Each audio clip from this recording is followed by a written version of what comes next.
The silence of a corporate hotel at 2 in the morning carries a very specific kind of isolation. When a soft, professional voice announces a room service delivery Arav never ordered, the disruption feels immediately out of place. He steps to the door and checks the peephole, only to find the corridor completely empty. But before he can step away, the landline on his nightstand shatters the quiet.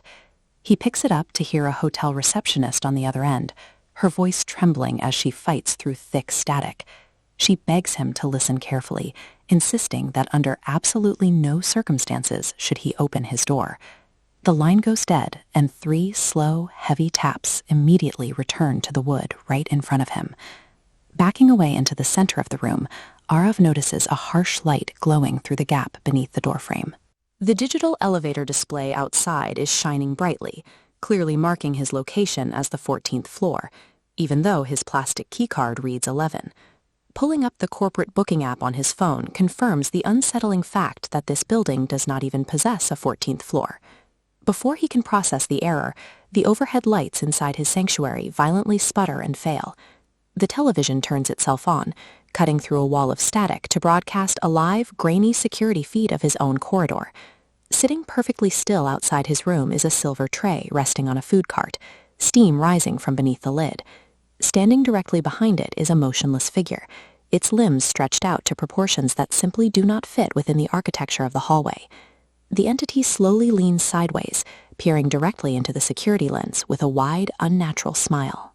As the screen glares in the dark, the room phone rings a second time, carrying an old man's gasping voice, demanding he leave the door shut.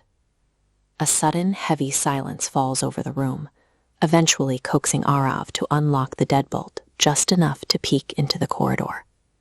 Cold air rushes in as he stares down a hallway that has stretched itself into an impossibly long, dim tunnel. The geometry of the building is entirely broken, and every single metal plate along the walls now begins with the number 14. Panicked, he violently slams the heavy door shut, throwing the locks to trap the nightmare on the outside. But as he turns around, his familiar surroundings have already mutated into a towering space with darkened wallpaper and sickening yellowed lights. Resting quietly on the desk in the center of his locked room is the steaming silver room service tray. Black ink bleeds across the welcome note. Checkout is unavailable. Then the ringing starts again. This time from inside his own bathroom.